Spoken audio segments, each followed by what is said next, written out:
Nah,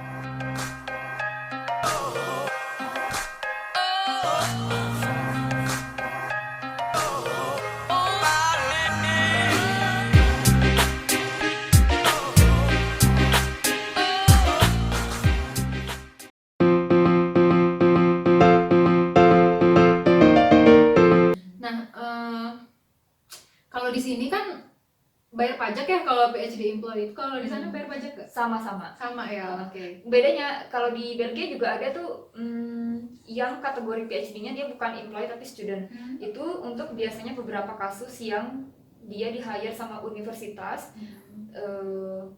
yang dananya itu dikategorikan sebagai dana beasiswa gitu ya. Nah kalau seperti itu kasusnya, biasanya memang jumlah uang untuk beasiswanya lebih sedikit kasusnya tuh ya, tapi mereka juga tidak bayar pajak karena kategorinya mereka kayak penghasilan yang mereka terima tidak memenuhi untuk harus bayar pajak. Jadi ada standarnya juga harus bayar pajak itu kalau salary. Iya benar. Nah kalau dari Indonesia itu kayak LPDP itu ini nggak bayar pajak? Nggak, setahu saya enggak sih biasanya, dan itu juga diinformasikan kan di awal sebelum kita menerima tawaran itu. Biasanya mereka akan, jadi yang akan kamu dapat intensifnya begini, kamu bisa memikirkan kamu menerima apa enggak. Secara umum kalau misalnya kita menggunakan standar hidup kita lah ya, secara umum sih saya katakan biasanya cukup dan bahkan lebih dari cukup gitu. Kalau misalnya kita tidak berlebihan ya gaya hidupnya. Ya ini aja kayak kami aja bertiga sama bayi itu cukup banget ya, masih lebih dari cukup. So masih bisa nabung, masih bisa save money lah gitu kan. Karena memang itu juga penting, kayak bukan berarti kita jadi materialistis atau apa, tapi memang ini kan kategorinya bekerja. Kita juga harus memikirkan kalau bekerja itu berarti kita ekspektasinya juga, kalau ketika bekerja kita sanggup memenuhi kebutuhan standar. Mungkin juga ada target untuk saving. Jadi kan itu hal yang wajar untuk dipertimbangkan. Betul banget. Jadi teman-teman dalam memilih sekolah itu, beasiswa itu, kita juga nggak bagusnya nggak asal caplok-caplok aja. Jadi emang sesuai minatnya kita.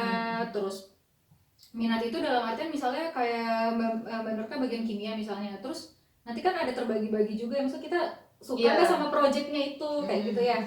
Terus negaranya dapatnya di mana kan, terus sistemnya gimana, salary-nya gimana, terus itu apalagi yang sudah berkeluarga ya, yang sudah berkeluarga itu kan sangat penting pertimbangan itu. Kalau untuk berkeluarga mungkin harus dipertimbangin juga sistem kesehatan di sana, karena nanti kan kalau anaknya sakit, istrinya sakit atau suaminya kan, sistem pendidikan anak. Jadi mungkin saya akan upload yang berikutnya itu ada video dari suami saya sendiri, itu pernah membahas ini mengenai tips dan trik cara memilih beasiswa di luar negeri.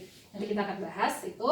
Nah kita lanjut lagi. Nah untuk PhD Mbak Norka ini dari Marie Curie ini dan beserta proyeknya itu nanti kalau udah selesai tetap dapat gelar kan berarti ya? Iya. Tetap dapat gelar walaupun PhD employee. Terus berapa lama sih sekolahnya? Bisa diperpanjang nggak kalau nggak selesai? Jadi beberapa negara Eropa itu mungkin mereka mempunyai standar waktu untuk S3 yang berbeda-beda. Di Denmark setahu saya kan 3 tahun ya. Jadi ekspektasi mereka untuk di Denmark ketika kamu di-employ untuk mengerjakan proyek S3, mereka mengekspektasi kamu akan lulus dalam waktu 3 tahun. Kalau di Belgia secara umum itu 4 tahun.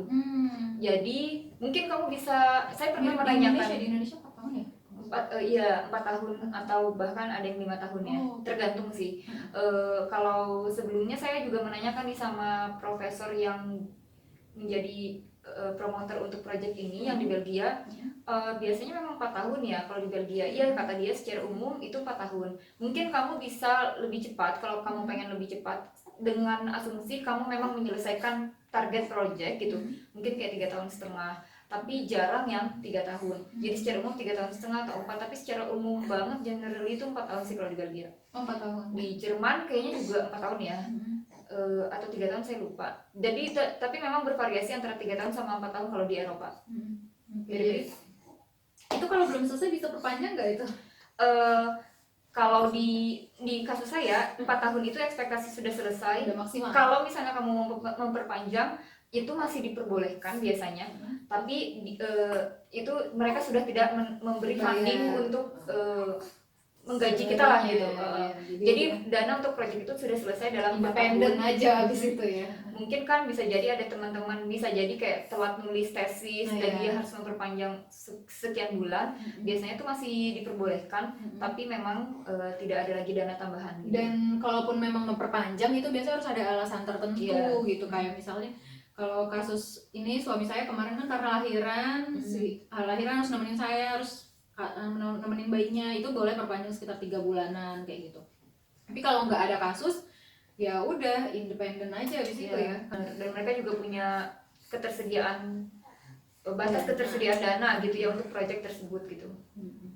Nah kemudian kalau ini kan berarti boleh nggak sih kayak pekerja lainnya dapat cuti kayak biasa, bisa pulang ke Indonesia gitu, atau ya udah sekolah terus nggak bisa ngambil cuti gitu, kerja terus kerja sampai 5 hari dalam setahun gitu ya? Enggak sih, kalau misalnya apalagi karena ini juga statusnya kan kayak jelas ya, maksudnya kita pekerja dan ada yang memberi kita pekerjaan, jadi itu kontraknya juga jelas kayak apa yang akan kamu dapatkan, salah satunya itu kayak hak untuk cuti gitu. Di Belgia sendiri kalau di tempat saya bekerja itu 1 tahun untuk mahasiswa tahun pertama itu sekitar 24 hari dalam setahun. Kemudian kita ada yang namanya reducing working hours. Nah itu kita bekerja dalam seminggu lebih daripada target, kayak target seminggu itu 37 jam, 5, tapi kita bekerja 40 jam dalam seminggu. Jadi kelebihan beberapa jam dalam seminggu itu diakumulasi sehingga dalam 1 tahun kita punya kelebihan cuti 20 hari. Jadi totalnya dalam 1 tahun itu ada 44 hari. Jadi kita bisa nge-schedule kapan nih mau pulang ke Indonesia, kapan mau ngambil liburan bareng keluarga, itu diperbolehkan. Jadi walaupun melaksanakan kewajiban, haknya itu juga dapat. Iya, profesional kan ya, terus kemudian memang jelas gitu. Nah mungkin nih kalau teman-teman mau daftar juga itu ini nggak sih, ada link khususnya nggak sih Marie Curie itu, atau cuman kita nyari di project-project aja, terus kebetulan ini di funding sama Marie Curie atau kalau untuk Marie Curie sendiri dia nggak ada link khusus semua project, karena biasanya project itu terus update ya. Ada yang projectnya belum ada nih, tapi beberapa bulan kemudian dia dapat approval untuk didanain sama Uni Eropa, dan akhirnya project ini mulai bulan depan gitu. Biasanya setelah itu mereka akan melakukan kayak pengumuman, kami melakukan penerimaan kandidat untuk project. Berarti kalau kayak gitu kita harus update terus, itu melihatnya kemana? Nah ya seperti yang saya sebutkan tadi, yang banyak website yang sangat banyak membantu saya dan selalu biasanya saya update untuk lihat informasinya itu Euro-Access tadi. Euro-Access. Karena itu hampir selalu ketika Marie Curie mengupdate ada project tertentu, biasanya mereka juga akan melakukan mengupdate itu melalui Euro-Access di samping website yang lain ya. Cuman menurut saya Euro-Access itu cukup terintegrasi sih. Cukup banyak calon employer yang mengiklankan lowongannya di sana. Euro-Access ya teman-teman. Terus nih Mbak Norka, kira-kira di PhD yang sekarang ini itu gimana tantangannya dibandingkan dulu master? Lebih menyenangkan atau lebih greget, lebih deg-degan atau lebih stres atau lebih menyenangkan? Suka dukanya kali ini? Kayaknya saya sih baru mulai sekitar 7 bulanan ya, 8 bulanan gitu, tapi kayaknya dari pengalaman sendiri, kemudian melihat pengalaman teman, dan dari cerita-cerita secara umum, cerita PhD itu pasti akan selalu ada ups and down-nya. Dan karena mungkin berbeda dengan master, yang itu tuntutan master itu kan memang untuk belajar, ada exam, ujian, lulus. Dan kalau ini kan nggak ada ujian ya? Kalau kita ngambil course tetap ada ujian kan, tapi ada. Bedanya itu riset yang kita lakukan di PhD kan itu lebih mendalam. Betul. Itu lebih spesifik. Kalau di master itu kan fokus utama adalah mengambil mata kuliah. Kalau di S3 meskipun ada mata kuliah diambil, tapi fokus utama adalah melakukan riset. Yang itu sangat spesifik sekali. Jadi memang apa yang kita kerjakan lebih intens, lebih mendalam. Biasanya kan juga bisa jadi lebih gampang stres ya. Bisa lebih, kalau misalnya hasilnya nggak sesuai, kita lebih ngerasa tertekan, bisa jadi itu terjadi gitu. Tapi secara umum sisi baiknya adalah, maksudnya kita cuma melakukan apa yang emang kita targetkan gitu. Kalau misalnya ketika kuliah kan kita mempelajari banyak mata pelajaran. Kalau yang ini ya apa yang kita lakukan, apa yang kita improve itu mostly relatednya tuh ke project kita gitu. Jadi menurut saya sih kita jadi belajar bagaimana memanajemen cara belajar kita, memanajemen riset kita gitu. Waktunya kan agak panjang, jadi kita nggak ngerasa terlalu harus selesai dalam 6 bulan. Tesis S2 kan mungkin harus selesai dalam 6 bulan, 1 tahun gitu ya.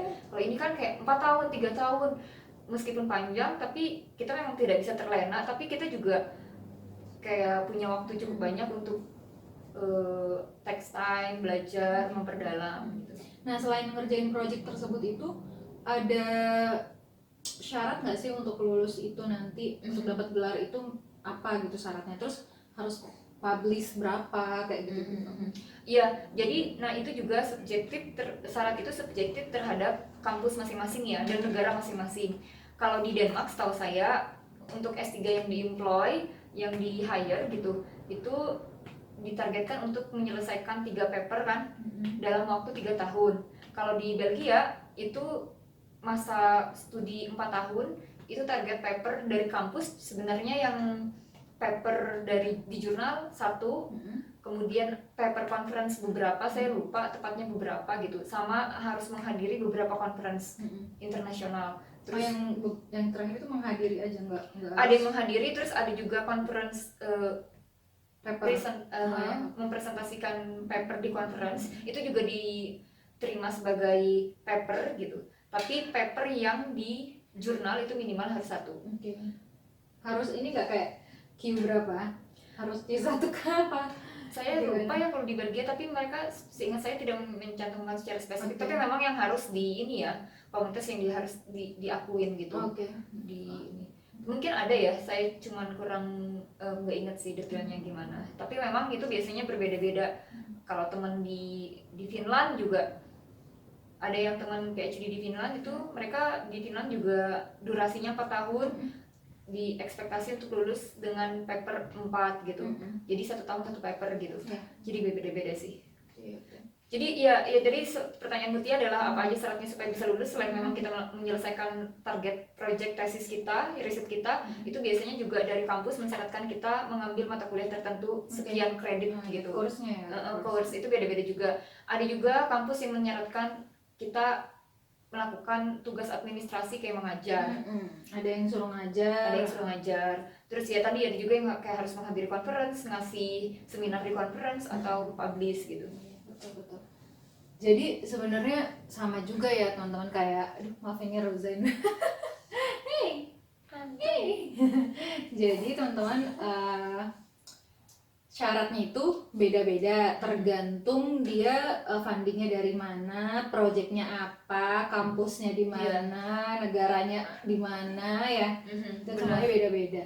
Jadi emang harus ditelusurin juga kalau emang mau ngambil PhD ya. Iya. Nah, harus tahu juga.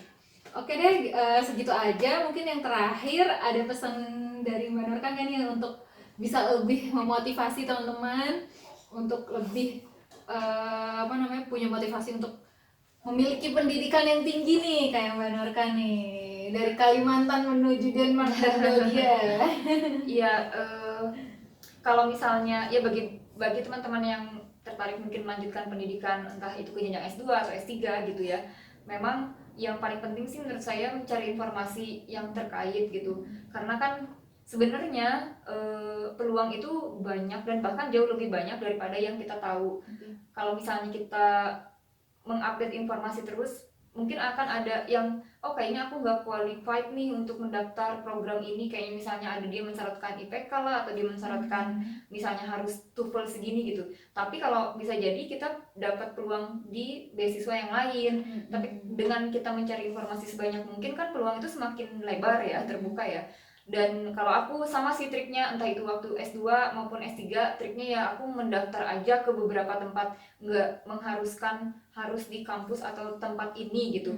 Tapi ya itu kembali lagi ke teman-teman. Memang ada teman-teman juga sebagian yang saya kenal, mereka memang sangat spesifik yang pengen digeluti itu proyeknya ini, kampusnya itu sangat impian banget tuh harus kesini, ya itu juga nggak masalah, Iya. boleh-boleh aja. Ya yang penting ya kita memang membekali diri dengan informasi yang cukup terkait program atau proyek yang ingin kita apply, dan kita menyiapkan persyaratan yang diperlukan gitu. Jadi sebenarnya kesempatan itu terbentang sangat luas ya. Benar. Asal kita mau nyari ya, mau rajin update, mau lihat ya, terus termasuk mungkin nonton YouTube ini yang sangat bermanfaat kan, tahu info juga ya. Ya benar. Oke, segitu aja teman-teman. Mungkin kalau nanti ada yang mau ditanya bisa saya cantumkan kali emailnya Boleh, Mbak Norka boleh. ya. Emailnya Mbak Norka boleh di email kalau emang ada yang mau ditanyakan mengenai PhD ke Belgia atau beasiswa Iya. dari pemerintah Denmark.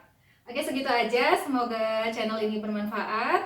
Jangan lupa di like, subscribe, dan pencet loncengnya untuk kalian lebih tahu lagi informasi-informasi berikutnya mengenai beasiswa, kehidupan di Denmark, dan sharing-sharing lainnya. Terima kasih semuanya. Assalamualaikum warahmatullahi wabarakatuh. Terima kasih.